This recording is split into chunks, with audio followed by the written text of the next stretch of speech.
수요일 저녁 예배 하나님 앞에 드리겠습니다.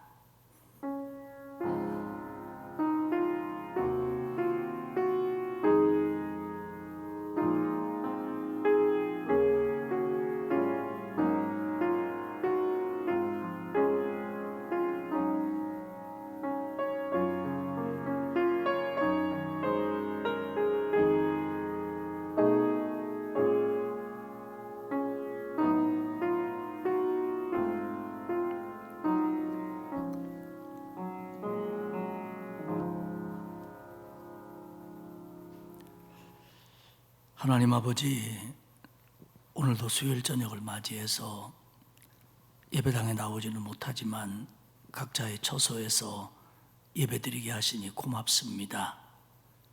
하나님께서 예배드리는 성도들의 가정 임재해 주셔서 오늘 예배를 통하여 하나님께 영광 돌리고 우리 모두가 은혜와 힘을 얻는 귀한 시간 되게 하옵소서. 감사드리며 예수님의 이름으로 기원하옵나이다. 아멘. 찬송가 274장 부르겠습니다. 이 찬송 부르고 박수범 목사님 우리의 마음을 모아 기도하겠습니다.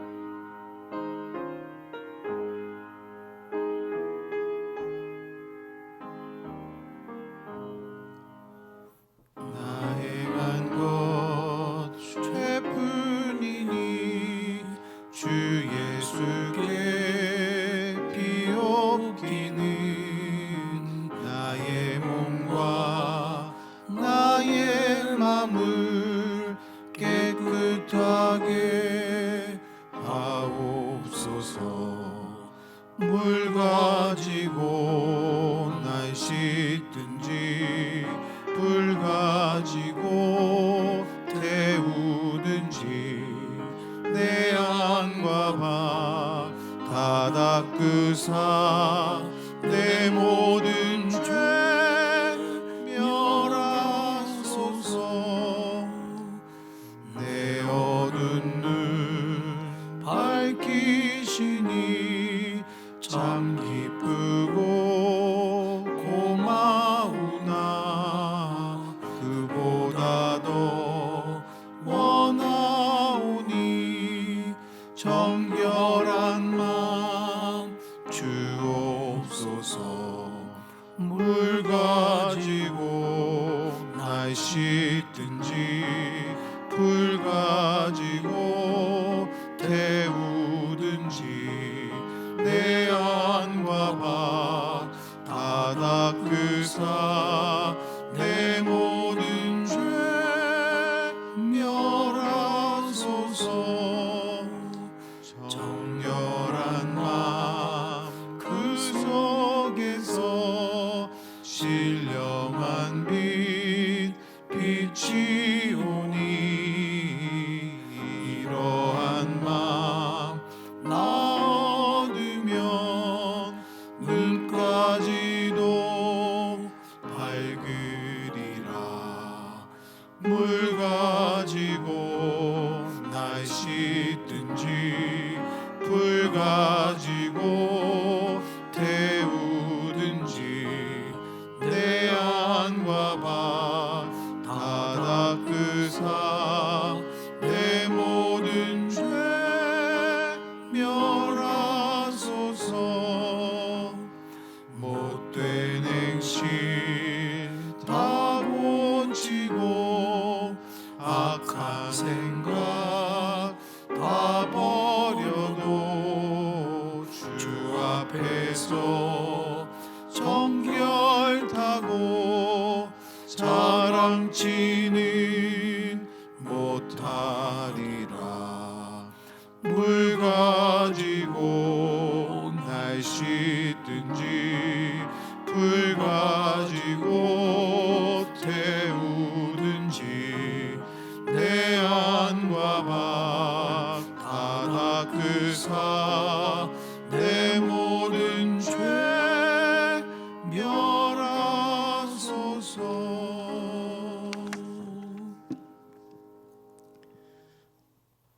땅에 독생자 아들을 보내주신 창조주 하나님, 대강절을 맞아 이 땅에 오신 예수 그리스도를 기다리며 나아갑니다.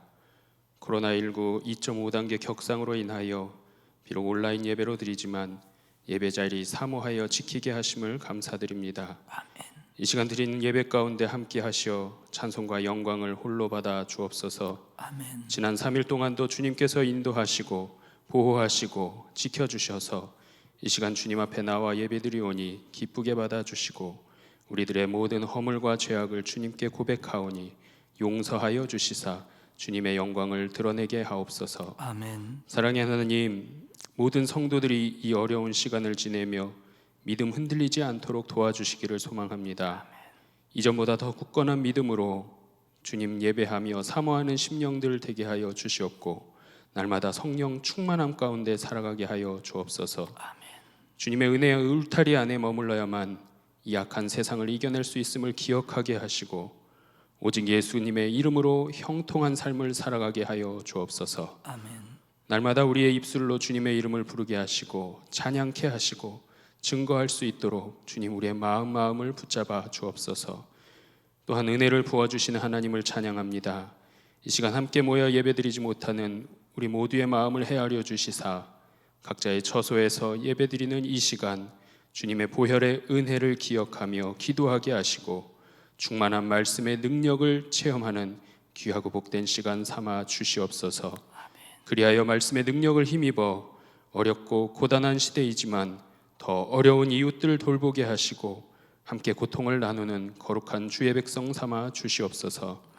이 시간 복음의 말씀, 생명의 말씀 전하시는 이덕한 담임 목사님을 능력의 손으로 붙잡아 주시어서 그의 생각과 입술을 주장하사 듣는 모든 성도들에게 말씀의 은혜가 넘치게 하시고 각자에게 주시는 레마의 말씀 되도록 인도하여 주시옵소서. 아멘. 전 세계 흩어져 복음 전하시는 선교사님들과 또 그 가정 또한 기억하여 주시사 돌보아 주시고 보호하여 주시옵고 강서교회 온 성도들과 더불어 주님 나라 확장 위에 힘써 기도하고 동역할 수 있도록 인도해 주옵소서. 이 나라 이 민족 기억해 주시사 코로나19 시대를 통하여 하나님께서 주시는 말씀과 그 뜻을 말씀을 듣는 가운데 헤아리고 마음에 새기는 놀라운 역사가 일어나게 하여 주옵소서.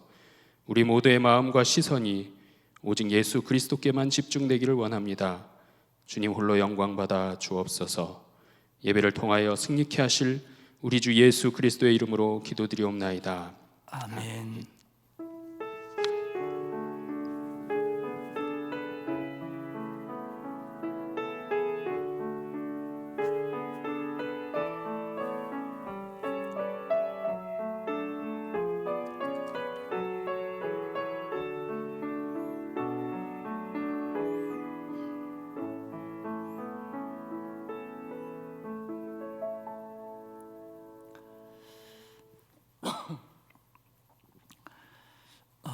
여러분이 알고 계신 것처럼 사회적 거리 두기 단계가 격상됨에 따라 모든 예배를 비대면 온라인 예배로 드립니다.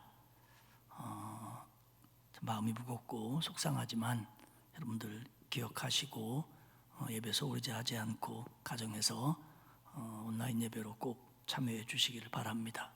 아울러서 돌아오는 주일에 있으려고 했던 48회 사무총회는 잠정적으로 연기하도록 하겠습니다.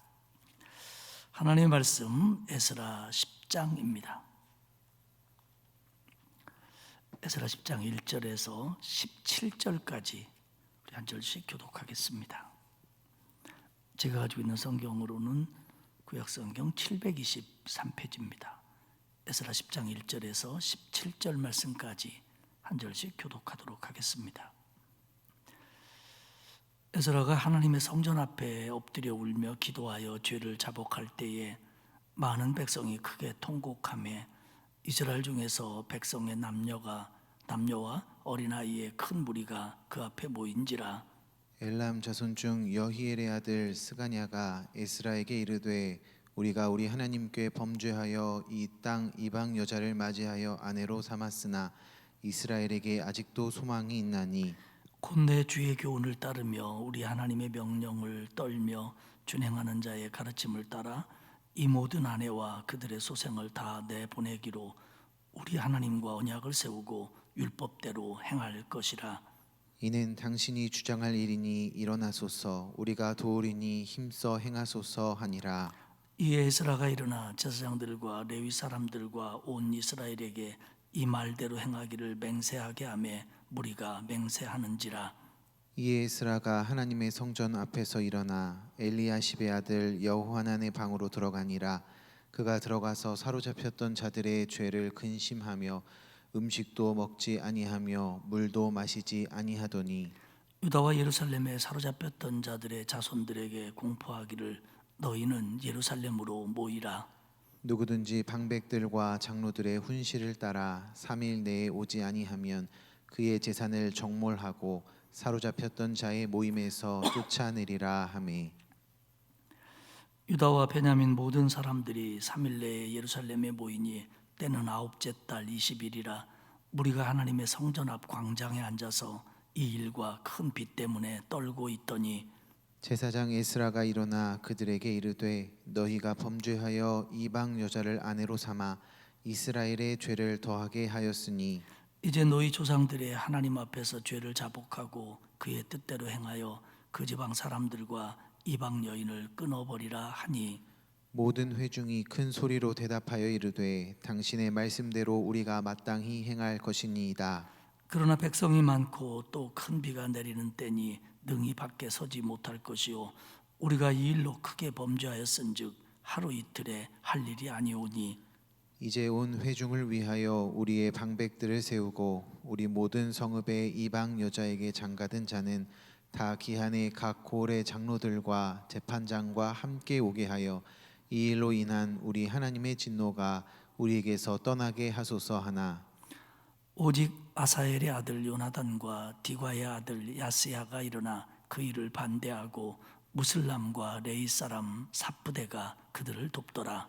사로잡혔던 자들의 자손이 그대로 한지라. 제사장 에스라가 그 종족을 따라 각각 지명된 족장들 몇 사람을 선임하고 10째 달 초하루에 앉아 그 일을 같이 조사하여 읽겠습니다. 첫째 달 초하루에 이르러 이방 여인을 아내로 맞이한 자의 일 조사하기를 마치니라. 아멘.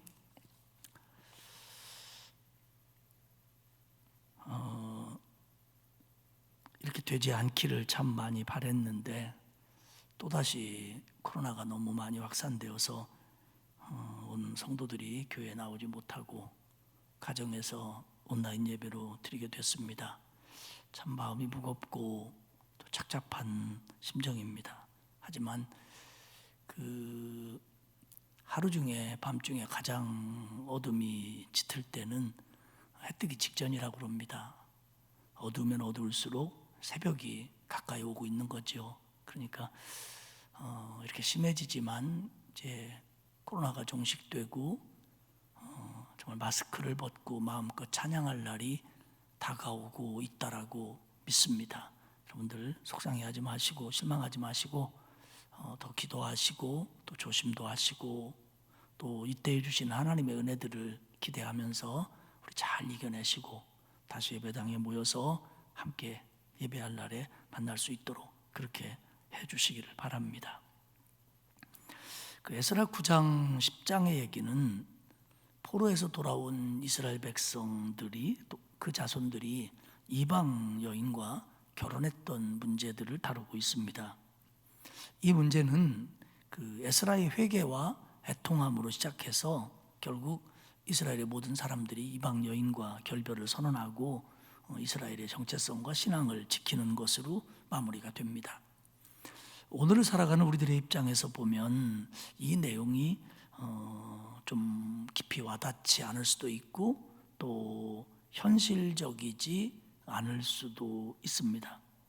근데 꼭 알아야 될 것은 계속 강조합니다만 이 문제가 그 이방인과의 결혼, 이방 여인과의 결혼 그 자체 문제가 아니고 그보다 더 중요한 것은 이방 여인들과 결혼함으로 말미암아 그 여인들의 신앙, 다시 말하면 우상 숭배가 남편과 자식과 가족들에게 물들어가는 것, 그리고 그 이방 우상 숭배의 문화가 낳은 가증한 것들이 이스라엘의 삶 속에 젖어드는 거, 이게 이제 더 큰 문제였다고 하는 겁니다.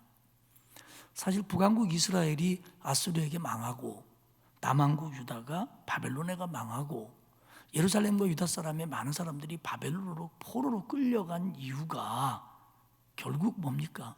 이스라엘의 범죄 때문이었습니다. 너희들이 하나님의 명령과 규례와 법도를 지키지 않으면 가나안 땅에서의 너희들의 행복이 보장될 수 없다라고 모세를 통해서 그리고 수많은 선지자들을 통해서 이스라엘에게 수없이 계속 경고되고 또 말씀드렸던 내용입니다. 그런데 그들이 그런 경고를 수없이 듣고도 하나님의 명령을 어기고 하나님 말씀에 불순종하다가 결국 북왕국도 망하고 남왕국도 망하고 성전은 무너지고 많은 사람들이 바벨론으로 포로 잡혀갔잖아요. 그 하나님의 명령을 어겼는데 그 중에 대표적인 것이 바로 우상숭배였습니다. 그러니까 이제는 하나님의 은혜로 바벨론이 파사한테 망해서 하나님이 고레스의 마음으로 움직여서 이스라엘 백성들이 예루살렘으로 돌아왔는데 또 그러면 이제 겨우 성전을 재건하고 믿음으로 살려고 하는데 또 그러면 우리에게 어떤 결과가 올지 뻔히 그들이 알고 있기 때문에 이 일에 대해서 에스라와 말씀대로 살려고 하는 사람들은 굉장히 큰 충격을 받았고 이 일을 굉장히 큰 문제로 받아들이고 있는 겁니다. 결국 이방 여인들과 결혼한 이 문제, 그들의 우상을 섬기고 그들의 문화를 받아들인 이 문제는 하나님의 명령을 어긴 것이고 하나님의 뜻대로 살지 못하는 대표적인 모습입니다. 결국 에스라와 그 시대의 믿음의 사람들은 이것을 고치려고 했고 바로잡기 위해서 눈물 어린 회개를 했고 수많은 노력들을 함으로써 바로잡아갑니다. 이것은 오늘을 사는 우리에게도 높이 평가돼야 될 부분이고 또 우리에게도 저에게도 여러분에게도 계속 필요한 부분이기 때문에 오늘 문화와 좀 동떨어진 얘기 같아 보이지만은 굉장히 우리에게는 소중한 것이라고 우리는 생각해야 됩니다. 오늘 에스라 10장에서 보면은 첫 번째는 에스라가 드린 기도의 응답이 나타나고 있습니다. 10장 1절에 보면 에스라가 하나님의 성전 앞에 엎드려 울며 기도하여 죄를 자복할 때에 많은 백성이 크게 통곡하며 이스라엘 중에서 백성의 남녀와 어린아이의 큰 무리가 그 앞에 모인지라. 우리가 9장으로 넘어가 보면 에스라가 이스라엘 백성들이 이방 여인과 결혼하고 우상 숭배한다는 얘기를 듣고 막 속옷을 찢고 겉옷을 찢고 머리털과 수염을 뜯으면서 이건 막 굉장히 막 비통하고 막 애통하고 어쩔 줄 모른다는 표현이죠. 그리고 그 공동체의 죄를 에스라가 끌어안고 하나님 앞에 회개 기도를 했습니다. 그러자 에스라 9장 4절에 보면 하나님의 말씀으로 말미암아 떠는 자들이, 그러니까 그 에스라가 예루살렘에 갔을 때 그 예루살렘에 있었던 말씀대로 살려고 애쓰는 사람들이 에스라에게 나아왔다, 이렇게 기록합니다. 그러니까 에스라가 그런 문제를 안고 울며 통회자복하며 기도한다는 얘기를 듣고 그 일과 뜻을 같이 하는 하나님의 말씀대로 살려고 하는 자들이 에스라에게 왔다는 겁니다. 그런데 오늘 본문에 보면 에스라가 하나님의 성전 앞에 엎드려 지금 자복하며 울며 기도하고 있습니다. 하나님의 성전 앞이라고 하는 것은 바깥들입니다. 성전 안에가 아니고 성전 바깥들입니다. 그러면 이건 공개적이라는 얘기입니다.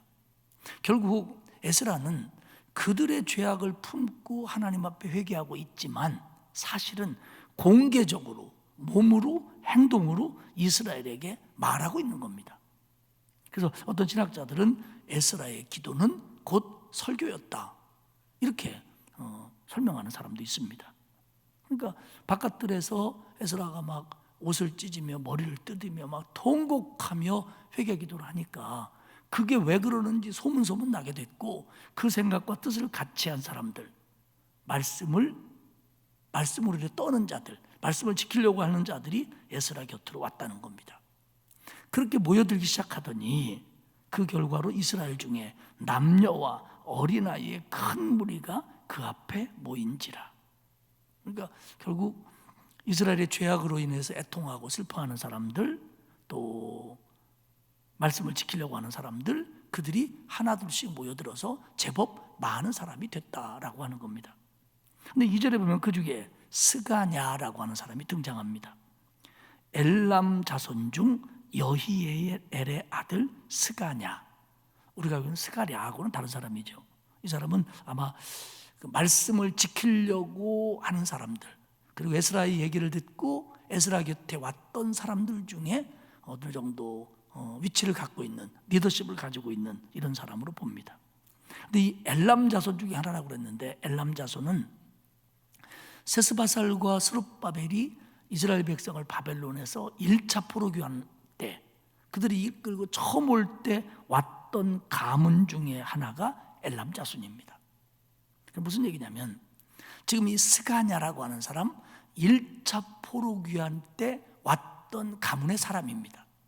그러면 오늘 지금 그 성서의 시점에 있어서 이방 여인들과 결혼하고 그들의 우상을 섬기는 사람들이 주로 1차 포로귀환 때 돌아왔던 사람들의 자손입니다.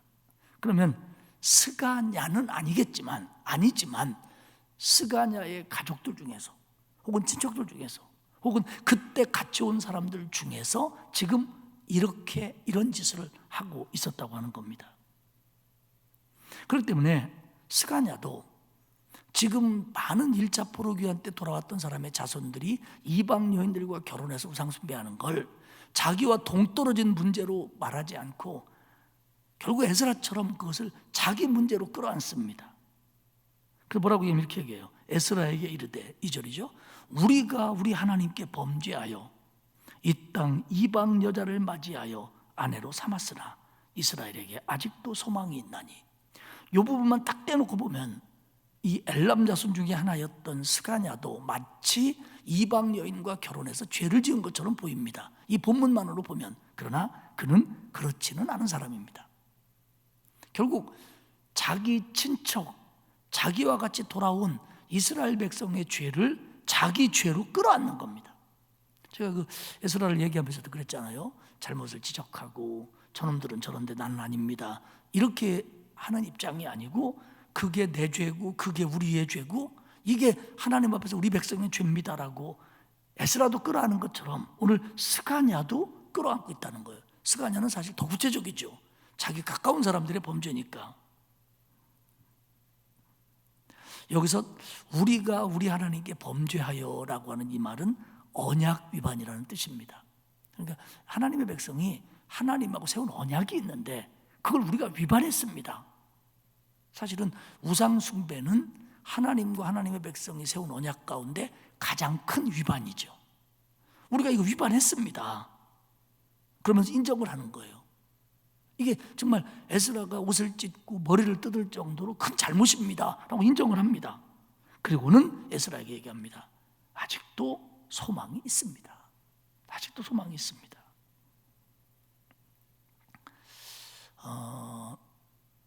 제가 어떤 낭패를 당했을 때, 어려운 일을 당했을 때, 아이고 괜찮아요, 방법이 있겠죠, 소망이 있겠죠, 누군가 이렇게 말해줘야 힘이 나지, 아이고 목사님은 이제 죽었네요, 큰일 났네요, 이러면 이게 실제보다도 더 실망할 수 있을 겁니다. 사실 에스라도 이 문제를 안고 지금 어떻게 답을 찾아야 되나, 답이 뭔지는 알지만 어떻게 풀어가야 되느냐 고민하고 있는데, 에스라보다 더 구체적인 것들을 접하고 있는 스가냐라고 하는 사람이 와서, 에스라요, 그래도 우리에게 소망이 있습니다, 그러면서 3절에 제안을 합니다. 성서학자들은 이것이 그 스가냐의 단독적인 제안이라고 보지 않고요, 지금 그 하나님의 말씀을 떨며 준행하기를 원하는 사람들, 여기 모였던 사람들, 그들과의 협의 내용이었을 거다 이렇게 봐요. 그런데 성경에는 그들과 협의됐다는 내용은 없으니까, 그러나 어쨌든 다 괜찮을 것 같습니다. 그러면서 뭐라고 얘기하냐면, 아내와 그들의 소생을 다 내보내기로 우리 하나님과 언약을 세우고 율법대로 행할 것입니다. 이렇게 얘기를 합니다. 아내와 이방 여인들이 아내된 그 아내와 거기서 태어난 아이들을 다 내쫓을 겁니다. 돌아가게 할 겁니다. 그리고 하나님의 율법대로 행할 겁니다. 이게 말이 쉽지 쉬운 문제가 아니에요. 다 내보내겠습니다. 그리고 이 문제에 있어서 율법대로 행하겠습니다. 그리고 먼저 하나님 앞에 이 문제에 그렇게 하겠다고 언약을 세우고 맹세를 하고 우리는 그 율법대로 행하겠습니다. 이렇게 스가랴가 제안을 하는 겁니다. 그러면서 4절에 하는 말이 에스라여 이 일을 당신이 주관하십시오. 우리가 돕겠습니다. 에스라는 제사장입니다. 그리고 학사입니다. 하지만 그 아닥사스다 왕이 그 에스라의 요청을 듣고 에스라를 예루살렘에 파송할 때 그렇게 얘기합니다. 가서 너 뭐 말씀 가르친다고 하니까 그렇게 해라. 그리고 거기서 이스라엘 신앙 공동체를 잘 해봐라. 그러면서 그런데 하나님의 명령과 또 내가 지금 말한 이 왕의 명령들을 준행하지 않는 자는 네가 죽이거나 귀양 보내거나 옥에 가두거나 가산을 몰수할 수 있다. 이렇게 에스라에게 권한을 줍니다. 그렇기 때문에 성서학자들은 에스라가 총독이라고는 할 수 없지만 이때의 총행정관으로서 어떤 그 권력과 행정적인 힘을 가지고 온 게 틀림이 없다 이렇게 보는 겁니다. 그러니까 에스라가 이 일을 주관하면 쉽게 얘기하면 공권력도 행사할 수 있는 그런 위치에 있다라는 겁니다. 그리고 그것을 이스라엘 백성들이 알고 있었다는 거죠. 그래서 스가랴는 그럼 에스라 이렇게 합시다. 당신이 그토록 회개하고 애통해 하는데 우리도 그런 생각입니다. 이게 하나님의 법대로 안 됐다는 거 압니다. 그러니 다 내어 쫓읍시다. 그리고 우리가 하나님 앞에 다시 서약하고 하나님 명령대로 지킵시다. 이런 결과를 자신들이 에스라에게 내놓은 거예요. 에스라가 그렇게 합시다가 아니고. 결국 얘기하지만 뒤에가 또 얘기했지만 에스라가 이렇게 기도함으로써 이스라엘 백성들의 자발적인 어떤 결정, 자발적인 결단 이런 걸 얻어냈다고 봐야 맞을 것 같습니다. 두 번째 생각할 것은 에스라의 조치입니다. 5절에 보면 에스라가 제사장들, 레위 사람들, 온 이스라엘에게, 여기서 온 이스라엘이라는 것은 예루살렘에 살고 있는 모든 사람이 아니라 아까 거기 모였던 모든 사람을 얘기하는 겁니다. 그들에게 먼저 맹세를 시킵니다. 그래 그럼 이방 여자들 다 내쫓고 아이들까지 내쫓고 그리고 이 부분을 하나님의 법대로 바로 잡자. 맹세할래? 맹세하겠습니다. 그래서 그들이 맹세를 합니다.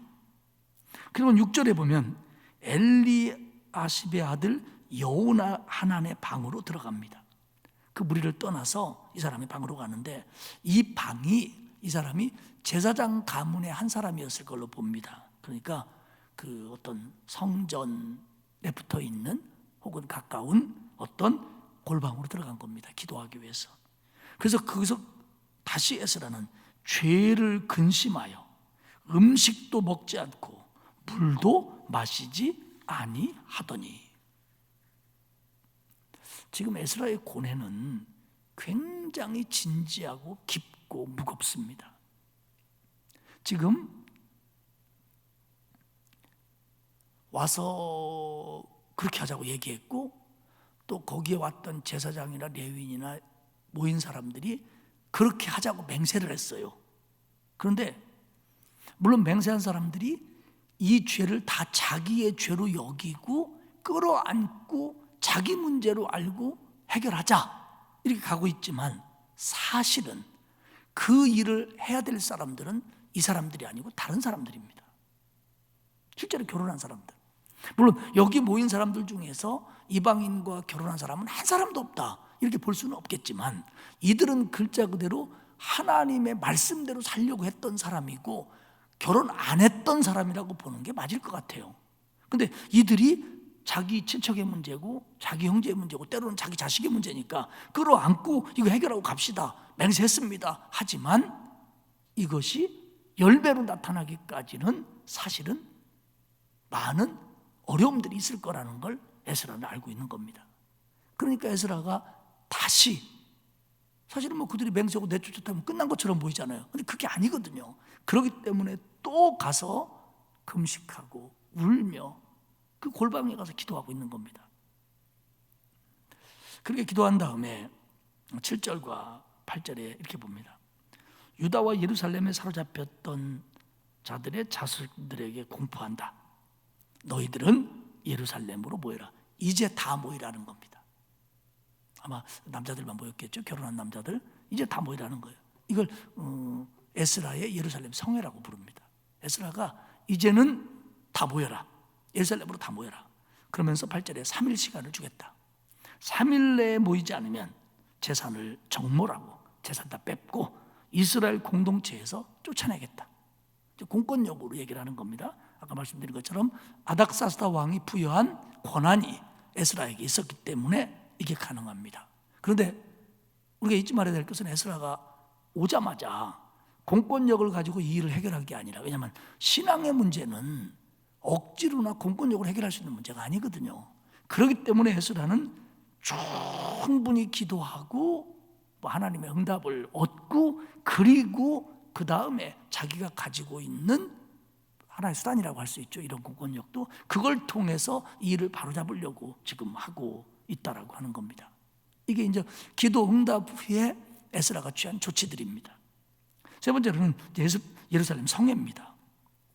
9절에 보면 9째 달 20일에 모였습니다. 기슬르월 20일인데 우리 달력으로 하면 12월 초쯤 됩니다. 12월 초. 예루살렘 성전 앞에 있는 광장에 남자들이 이제 전국에서 다 몰려들었어요. 그런데 성경이 이렇게 얘기합니다. 이 일과 큰 비 때문에 떨고 있더니. 12월 초 이스라엘의 우기입니다. 비가 많이 안 오지만 어떤 날은 많이 내립니다. 그리고 춥습니다. 여기 비 오면. 여기 비 오면 막 파고드는 추위 같은 느껴져요. 근데 비는 오고 비 맞고 있고, 무엇 때문에 모였다는 걸 알거든요. 이 심각한 문제를 의논하기 위해서 모이는 그들의 마음이 얼마나 침울하고 비통한지를 보여주는 표현입니다. 이 일과 큰 비 때문에 떨고 있더니. 한번 생각해 보십시오. 상상해 보십시오. 예루살렘 광장에 모인 거예요. 자기들이 뭐 때문에 모였는지 알아요. 답도 거의 나와 있어요. 그럼 이걸 어떻게 해야 될 건가? 얼마나 고민이 많겠습니까? 그런데 비는 오는 거예요. 추운 거예요. 그러니까 지금 처량하기도 하고 걱정되기도 하고 그런 지금 떨림을 지금 가지고 있다는 거죠. 그런데 에스라가 10절에서 이렇게 얘기합니다. 너희가 범죄하여 이방 여인을 아내로 삼아 이스라엘의 죄를 더하게 하였으니. 11절입니다. 이제 너희 조상들의 하나님 앞에서 죄를 자복하고 그의 뜻대로 행하여 그 지방 사람들과 이방 여인을 끊어버리라. 세 가지입니다. 하나님께 회개해라. 그 지방, 이방인 그 문화 끊어라. 그들과 결혼하지 않았다고 할지라도 그 문화 끊어라. 그다음에 세 번째, 이방 여인들과 관계를 끊어라. 앞으로 결혼하지 말라는 게 아니라 지금 살던 사람들을 내쫓겠다는 얘기입니다. 지금 이게 아까 그렇게 건의했잖아요. 그리고 그렇게 하기로 맹세했잖아요. 그랬더니 회중들의 반응이 나옵니다. 첫째는 순종하겠다는 겁니다. 12절에 보면 모든 회중이 큰 소리로 대답하여 이르되 당신의 말씀대로 우리가 마땅히 행할 것이니이다.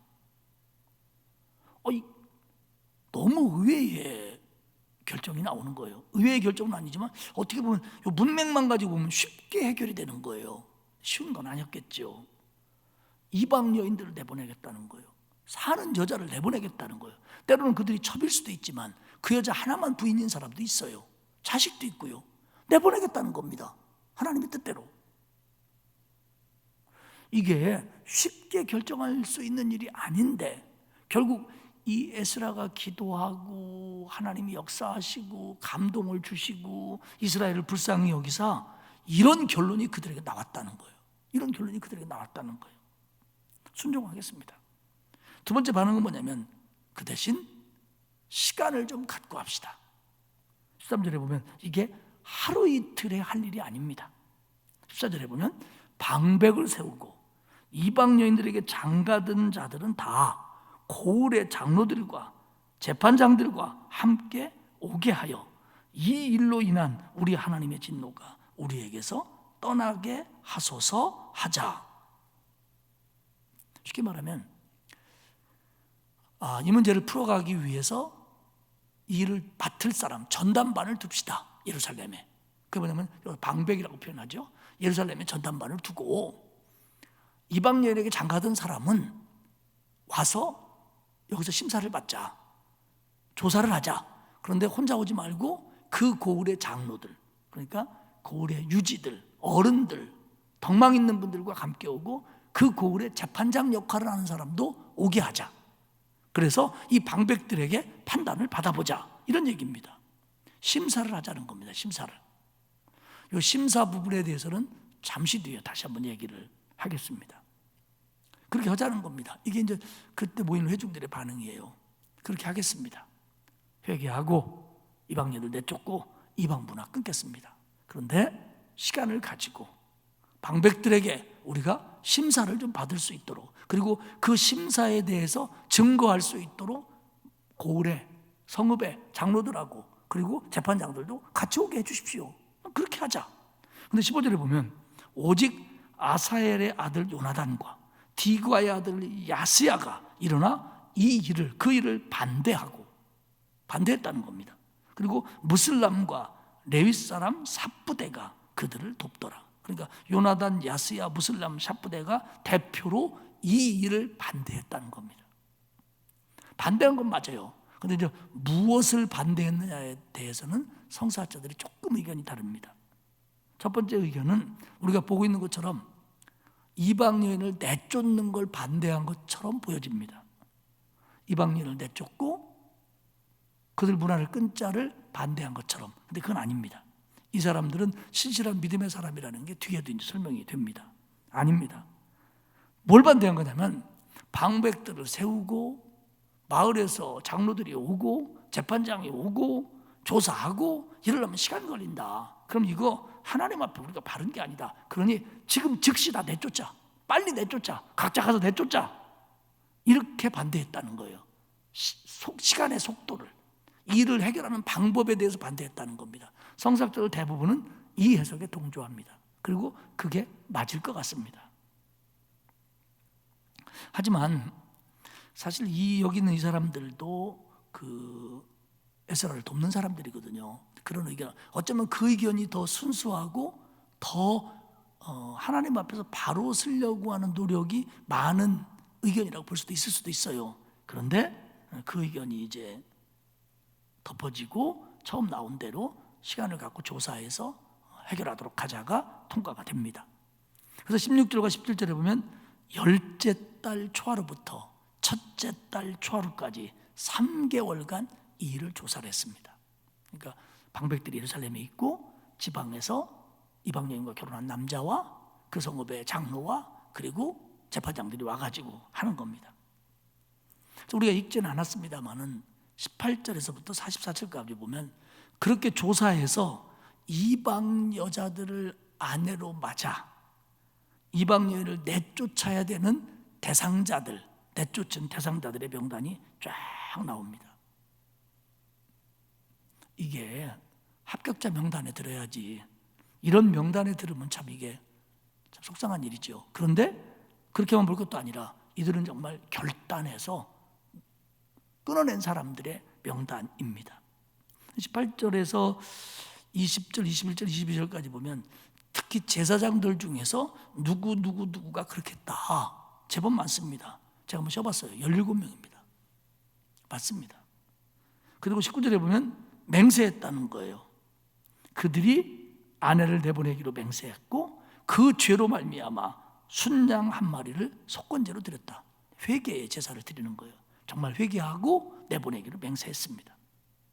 그리고 23절에 보면 레위인들 중에서 또 그런 사람들이 나와요. 뭐 노래하는 자라든지 또 문지기라든지 이런 사람들 쭉 나옵니다. 그리고 25절에서는 나머지 이스라엘들 백성 중에 이 일에 조사해서 걸려든 사람들, 해당자들이 쫙 나옵니다. 그런데요, 주목해야 될 것은 전체가 111명 정도밖에 안 됩니다. 물론 이제 거기에 누구의 아들 누구라는 거 해석에 따라 한두 명 늘어날 수도 있어요. 근데 보편적으로 110명, 111명으로 봅니다. 그러면 세스바살과 스룹바벨이 이끌고 포로귀환할 때 42,000명이었습니다. 그리고 2차로 에스라가 2차 귀환할 때 5,000명 정도입니다. 그러면 대략 47,000명 정도 시간이 좀 흘러서 인구가 줄 수도 있고 늘 수도 있겠죠. 죽은 사람도 있고 난 사람도 있고. 근데 비슷하다고 보면 이 한 5만 명 정도, 그 중에서 남자가 반쯤 되고 또 그 중에 성인이 반쯤 되고 이렇게 봤을 때 그래도 그 중에 111명이라고 하는 것은 상당히 인원이 적은 숫자입니다. 에스라가 그 문제를 가지고 막 머리를 뜯고 막 옷을 찢고 막 통곡하고 하나님 말씀에 두려워 떠는 자들이 모여서 굉장히 큰 문제로 여기고 했던 거에 비해서는 실상 오늘 본문에 나와 있는 사람들의 숫자가 우리가 생각한 것보다 훨씬 적습니다. 물론 이거에 대해서도 성서학자들이 이제 좀 의견이 갈려요. 보편적인 생각은 그겁니다. 아무리 숫자가 적다고 하더라도 이거는 이스라엘의 정체성과 공동체성과 신앙을 위협하는 일이다. 과거에 그랬던 것처럼 이게 하나 둘씩 이렇게 결혼하고 우상숭배를 하다 보면 언젠가는 이스라엘이 이거에 대해서 무감각해지고 결국 이방 문화가 여호와 신앙을 또 삼켜버릴 거다. 그러면 또 바벨론에게 망하는 것처럼 그런 날이 또 온다. 그렇기 때문에 이거는 한 명이든 두 명이든 이건 큰 문제다라고 생각해서 이렇게 했다라고 보는 게 이제 보편적인 해석입니다. 또 어떤 사람은 이거보다 훨씬 많았을 텐데 여기는 그래도 지도자급들만 나와 있는 거다 이렇게 보는 사람들도 있습니다. 근데 또 이제 흥미로운 해석 하나는 저도 이 해석이 첫 번째 거와 더불어서 이게 정말로 큰 문제였다라고 생각하는 문제와 더불어서 이 해석이 상당히 설득력이 있다라고 보는 게 뭐냐면 그 남자 오라고 그래라. 그리고 그 남자의 과거와 행실을 알고 있는 그 마을에 원로 오라고 그래라. 그리고 이 문제에 대해서 잘 알고 있는 증인들 재판장 오라고 그래라. 물어보는 겁니다. 그러면 결국 여기서 이방 여인하고 어떻게 결혼하게 됐냐? 그리고 지금 너희들의 상황은 어떠냐? 그러니까 심사를 받는다고 하는 거요. 누가 이방 여인하고 결혼했나 안 결혼 안 했나 동네가 다 알아요. 그럴 거 아닙니까? 그러면 심사할 것도 없이 내쫓으면 되는데 뭘 심사하느냐? 뭘 심사하느냐 이거예요. 그것도 증인도 데리고 오고 재판장까지 데리고 와서. 그게 뭐냐면 지금 이 여인을 우리 집에서는 안 내보내도 됩니다. 나하고 살아도 됩니다. 라고 하는 그 이유를 설명하고 주로 이제 신앙적인 거죠. 이 사람은 나한테 시집 와서 우리 여호와의 신앙으로 개종했고 우상 버렸고 지금 하나님 잘 섬기고 있습니다. 우리 집은 이 여인이 들어왔지만 말씀을 지키는데 문제가 없습니다. 라는 걸 원로들이 증명해주고 재판장이 증명해주면 내쫓지 않아도 되게 했다라는 해석입니다. 왜냐하면 처음 말씀드린 것처럼 이게 이방인과의 결혼이 문제가 아니라 사실은 이 문제로 인해서 야기된 우상 숭배와 거기서 생기는 가증한 문화의 문제이기 때문에 이걸 막은 거지 이방 여인과 결혼을 막은 건 사실 아니다라는 해석이 굉장히 설득력 있게 저한테는 들렸습니다. 그러니까 한 명이라도 하면 안 된다. 왜냐하면 죄는 물드는 거니까. 적은 누룩 하나가 가루를 다 부풀게 하는 거니까 한 사람이 됐든 10사람이 됐든 100명이 됐든 이건 잘라내야 된다. 맞습니다. 그러나 사실은 더 많았을 것이고 그들 중에서 가장이 영적인 지도력을 발휘해서 이 여인을 여호와의 신앙으로 만들어서 같이 신앙생활하고 있다면 굳이 지금 가정을 파탄내면서 내쫓을 필요가 있겠느냐. 그렇게는 하지 않았을 거다. 이렇게 보고 있습니다. 성서학자들은 이스라엘 백성들이 그 바벨론으로 돌아와서 이 이방 여인들과 결혼한 이유에 대해서 왜 그랬겠느냐에 대해서 경제적인 이유를 제일 많이 꼽습니다. 물론 이스라엘 백성들이 광야를 거쳐 가나안 땅에 들어와서 우상에게 절하고 이방 여인들과 통혼도 하고 합니다. 근데 그때도 사실은 경제적인 이유라고 보여요. 왜냐하면 바알이 자기들에게 복을 준다. 그리고 농경 문화를 축복한다. 그러니까 풍요를 위해서 바알에게 머리를 숙입니다. 이때는 조금 다른 각도에서 경제입니다. 왜냐하면 이들은 바벨론으로 돌아와서 아무것도 없어요. 또 와보니까 여기도 별 수 없어요. 그런데 거기서 이미 터잡고 살고 있었던, 그래도 땅이라도 좀 가지고 있고 양이라도 가지고 있는 가정의 딸을 아내로 맞이하면 조금 자립하는데, 조금 먹고 사는데 도움이 될 것 같아서 그렇게 결혼했다는 겁니다.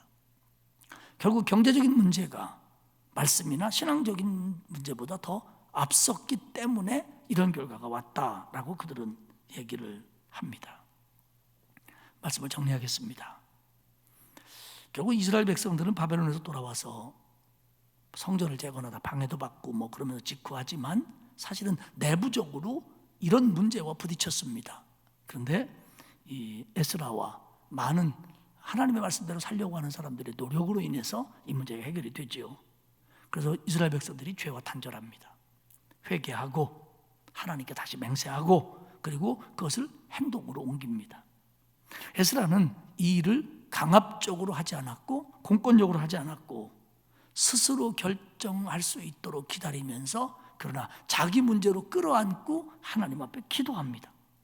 결국 하나님이 그들을 불쌍히 여기시고 역사하시고 그들에게 감동을 주셔서 결국 이 문제는 이렇게 아름다운 결말로 가게 된다고 하는 겁니다. 오늘 우리도 살아가면서 이런 신앙의 모습들은 정말로 배워야 됩니다. 하나님 앞에 내 죄를 인정하고 회개하고 그리고 그 문제를 놓고 기도하고 그리고 하나님의 도우심을 구하고 때로는 기다리고, 그러다 보면 하나님께서 합력하여 손을 이루게 하십니다. 또 내 문제가 아니고 우리 가족의 문제고 공동체의 문제라도 내 것처럼 끌어안고 하나님 앞에 회개하고 기도하고 또 하나님의 그 긍휼히 여기심을 구할 때 하나님은 꼭 뭐 다이스라 때처럼 방법으로 하시지는 않겠지만 어떤 방법이든 하나님의 방법으로 하나님이 불쌍히 여기시는 사람들을, 하나님의 은혜를 구하는 사람들을 하나님께서 인도하시며 또 합력하여 손을 이루고 열매를 맺고 그 문제를 해결해 주실 줄 믿습니다. 그게 우리가 믿는 하나님이에요. 에스라의 하나님이 우리 하나님이고 이때의 하나님이 우리 하나님이잖아요. 그러니까 지금 이 코로나19 속에서 하나님은 우리에게 분명히 말씀하시는 게 있고 우리를 깨닫게 하시는 게 있고 또한 우리에게 은혜 주시는 게 있단 말이죠. 그래서 우리는 이런 시대를 살아가면서도 이때 우리가 자복해야 될 건 뭐고, 내가 품고 기도해야 될 건 뭐고, 또 내가 기다려야 될 건 뭐고, 내가 또 말씀에 순종해야 될 건 뭔가를 깨닫고 행한다면 이 시간들은 결코 우리에게 무익하거나 고통과 염려에 재미없는 시간이 아니라 훨씬 더 아름다운 열매로 연결되는 귀한 시간이 될 줄로 믿습니다. 우리 모든 성도들 기억하시고 또 그런 마음으로 하루하루 살아가시기를 주님의 이름으로 축복합니다. 기도하겠습니다.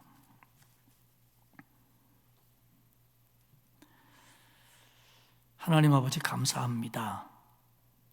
오늘도 저희들을 가정에서 수요 예배 드릴 수 있게 해주시니 고맙습니다. 예배당에서 함께 드리는 것이 원칙이지만 정말 코로나19라고는 피치 못할 상황 속에서 우리가 하나님께 예배하고 있습니다. 하나님 우리의 마음을 헤아려 주시고 우리를 불쌍히 여기시고 우리를 긍휼히 여겨주사 우리의 기도를 들으사 이 코로나19를 빨리 물리쳐 주시고 온 성도들이 교회 나와 기쁜 마음으로 예배할 수 있도록 하나님 도와주옵소서. 아버지 하나님, 오늘 이 시대를 살아가면서 이 에스라의 모습을, 이때의 이스라엘 백성들의 회개와 결단을 배우게 해 주옵소서.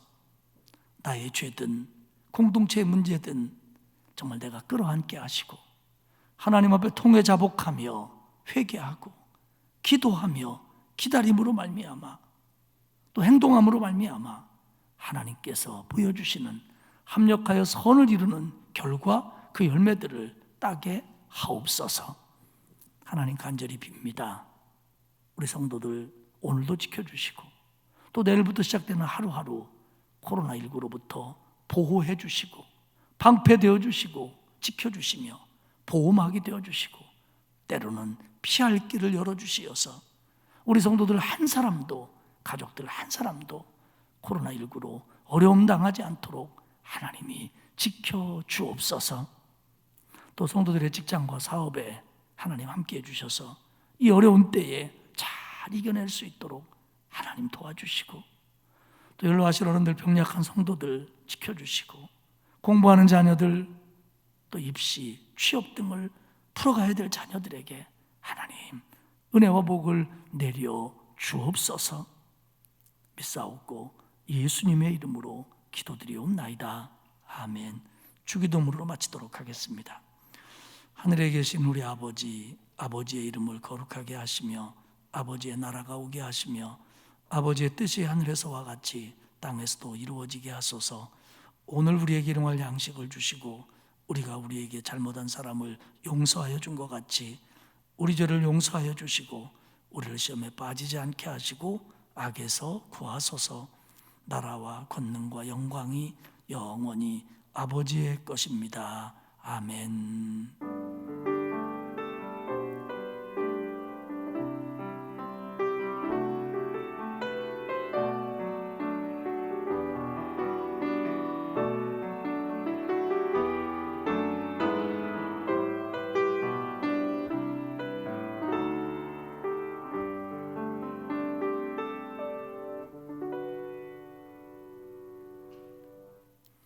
수요일적 예배 마쳤습니다.